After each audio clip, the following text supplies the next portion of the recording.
Hola, buenas tardes. Qué bendiciones poder estar aquí compartiendo una palabra, enseñando y aprendiendo juntos a través de este canal que se llama Tiempo de la Palabra y podamos juntos hacer la dinámica de aprender más de Dios. En este canal hemos estado hablando mucho sobre el ministerio profético, sobre la vida funcional de la vida de un profeta. Y en la vez pasada estuvimos platicando sobre la tsunamita, una mujer juntamente con su esposo que se preocupan por el profeta. Y la escritura dice que la mujer dice, hagamos un cuarto, pongámosle una cama, una mesa y una silla, y cuando pase por aquí el profeta, nosotros podamos ofrecerle ese lugar para que él se quede ahí. La escritura nos enseña que ah, Dios pone en el corazón del profeta también bendecirle a esta mujer, y la escritura nos enseña que después ella, él mismo manda a su siervo Jesse para preguntarle qué es lo que necesita esta mujer. Él dice, tiene todo, sin embargo no tiene un hijo. Y entonces el profeta le dice, llámala, y entonces le dice a la mujer que en el tiempo ella podrá abrazar a un hijo. Ella respondió y dijo, no, Señor mío, varón de Dios, no hagas burla de tu sierva. Sin embargo, la vía profética siempre tiene esa dimensión de bendecir a aquel que es bendecido. Hay una porción que yo hablé en el episodio anterior de Tiempo de la Palabra sobre el que bendice a profeta, recompensa de profeta tendrá, o el que reciba profeta, recompensa de profeta tendrá.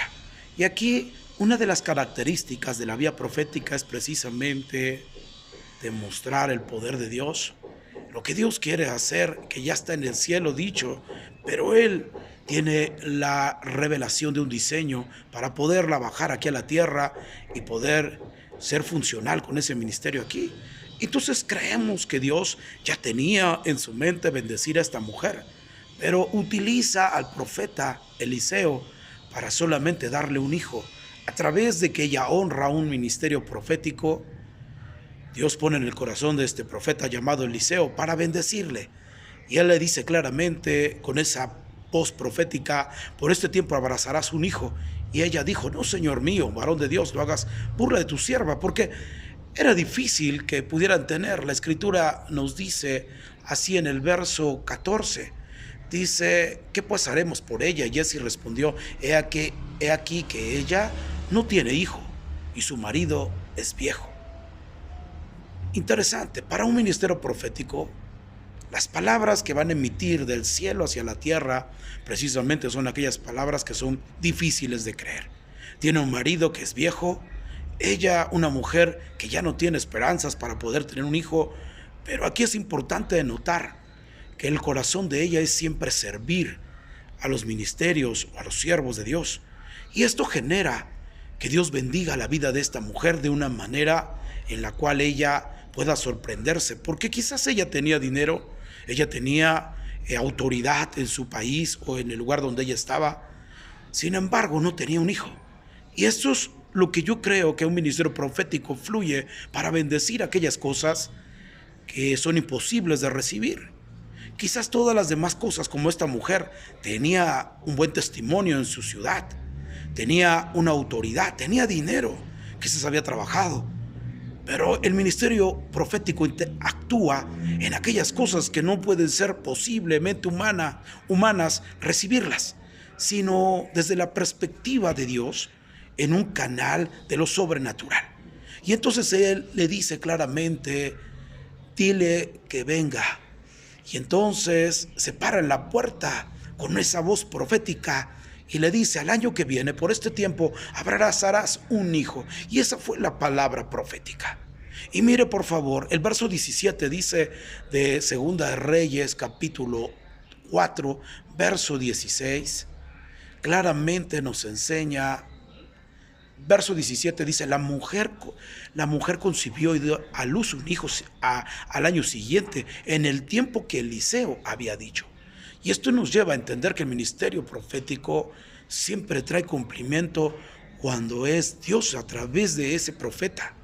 La Biblia dice en el verso 18 que el niño creció, pero aconteció un día que vino a su padre, que estaba con los segadores. El niño fue, me imagino que a una cierta edad, en la cual él ya podía ir con su padre a trabajar, y dice en el verso 18 que fue con su padre a segar. Fue el tiempo de la cosecha. Y dice la escritura en el verso 19, y dijo a su padre: ay, mi cabeza, mi cabeza. Y el padre dijo a su criado: llévalo a su madre. Esto es interesante. En medio de la dificultad para poder tener un hijo, viene el profeta, le da una palabra certera de que va a tener un hijo. Lo tiene, y el niño sigue creciendo, pero en un tiempo en el que van a segar, a cosechar, en un tiempo de alegría, porque son tiempos de cosechas.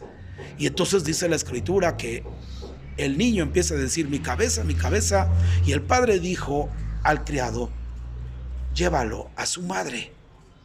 Y entonces dice la escritura, habiéndolo tomado en el verso 20 y traído a su madre, estuvo sentado en sus rodillas hasta el mediodía y murió. Esto es interesante. La palabra profética trae vida, trae un diseño del cielo a la tierra.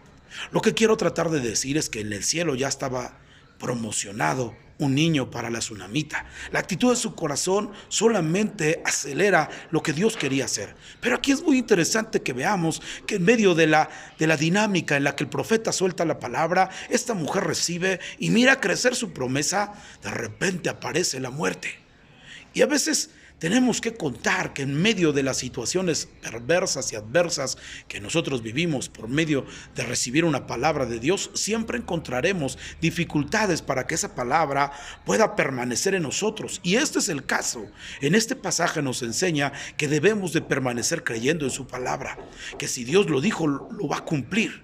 Si Dios nos ha dado, no tiene por qué nadie quitárnoslo. Y este es el momento en que la tsunamita tiene que creer realmente que el profeta le dio la habilidad para recibir ese hijo. Sin embargo, dice la escritura que ella empieza a dudar. Verso 21, ella entonces subió y lo puso sobre la cama del varón de Dios, y cerrando la puerta se salió. Llamando luego a su marido, le dijo: te ruego que envíes conmigo a alguno de los criados, una de las asnas, para que yo vaya corriendo al varón de Dios y regrese. Verso 23 dice, y él le dijo: ¿para qué vas? A verle hoy. ¿No es nueva luna, ni día de reposo? Y ella respondió: paz. Después hizo enalbardar el asno y dijo al criado: guía y anda, y no me hagas detener en el camino, sino cuando yo te dijere. Y partió pues y vino al varón de Dios al monte Carmelo. Y cuando el varón de Dios lo vio de lejos, dijo a su criado Jesse: he aquí la tsunamita. Se acordaba de esa mujer el profeta. Mire, escúcheme bien, hay cosas que nosotros podemos comprender que vienen del corazón de Dios, y siempre recordaremos la forma de actuar de Él. Y ese es el pensamiento de Eliseo. Recuerde la tsunamita. En el verso 26 dice: te ruego que vayas ahora corriendo a recibirle y le digas: ¿te va bien a ti? ¿Le va bien a tu marido y a tu hijo? Y ella dijo: bien. Luego que llegó a donde estaba el varón de Dios en el monte, y asió sus pies y se acercó a Jesse para quitarla. Pero el varón de Dios le dijo: déjala, porque su alma está en amargura, y Jehová me ha encubierto el motivo y no me lo ha revelado. Entonces es muy interesante ver que la perspectiva profética tiene que ver también con limitantes. No todos lo sabemos, pero Dios nos revela ciertas cosas. Aquí el profeta dice: está en amargura, pero Dios no me ha revelado el motivo. Esto nos hace pensar que aunque Dios nos ha dado la habilidad para discernir algunas cosas, hay cosas que no vamos a poder entender. Sin embargo, podremos mirar de manera general, como dijo el apóstol Pablo: en parte conocemos y en parte profetizamos. Pero este es el caso. Y la escritura dice que el verso 28 dice: y ella le dijo: ¿pedí yo un hijo, Señor?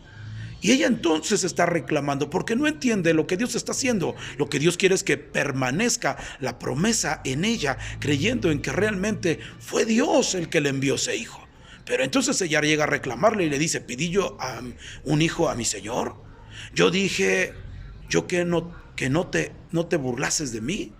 Y ella estaba hablando de que ahora su hijo estaba muerto y que solamente le dio una esperanza circunstancial, y ahora su hijo ya está muerto.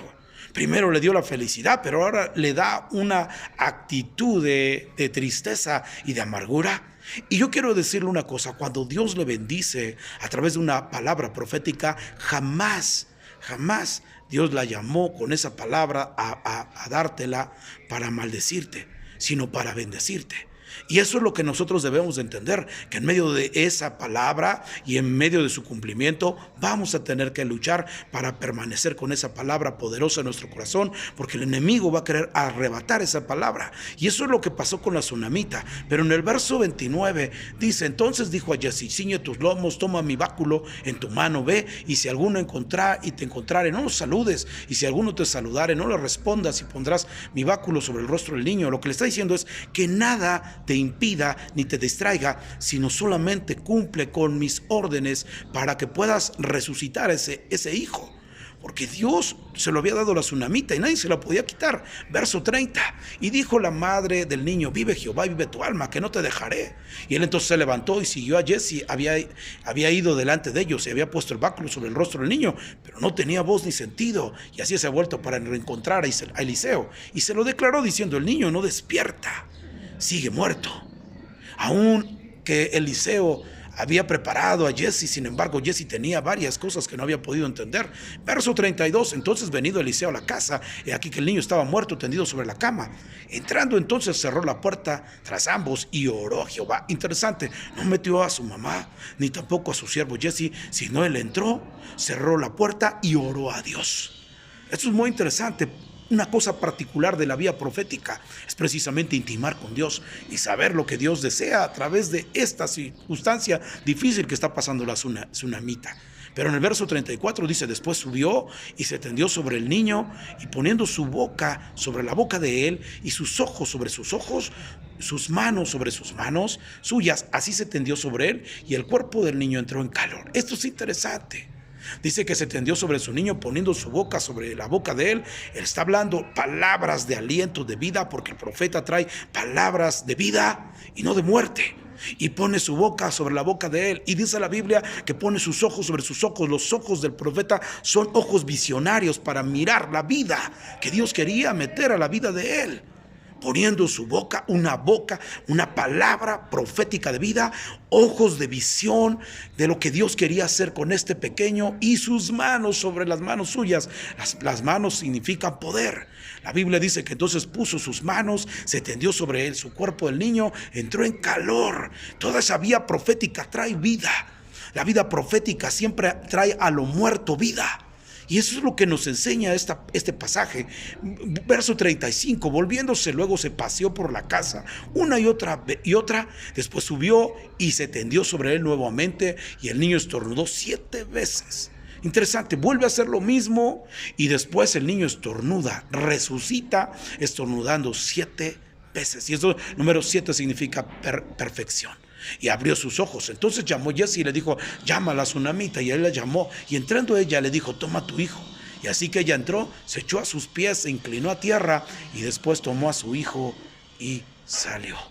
Interesante, un ministerio profético siempre va a traer vida. Aunque Dios había prometido a esta mujer que le daría un hijo, hay un momento en el que ella empieza a dudar. Y eso es lo que a veces el enemigo quiere, que tú dudas. A una palabra que Dios te dio, consérvala en tu corazón, y aunque vengan circunstancias difíciles, tú sigue creyendo, porque esa palabra profética la envió Dios para tu vida, para que pudiera ser sembrada en tu corazón y pudiera dar fruto abundante. Por eso la historia de la tsunamita nos enseña bastantes cosas que tú y yo podemos comprender y entender, que un ministerio profético lanza una palabra y el enemigo jamás la puede quitar. Viene el profeta, le devuelve a su hijo y le dice: aquí está la promesa que yo hice a través de escuchar a Dios y darte un hijo. Aquí está, que nadie te robe tu promesa. Y en eso quiero terminar, que nadie robe la promesa que Dios ha puesto en ti. Ni el enemigo, ni las circunstancias adversas, ni nadie te robe la promesa poderosa que Dios ha puesto en ti a través de una vía profética. Que Dios te bendiga, que el Señor abunde bendiciones en ti. Hasta luego.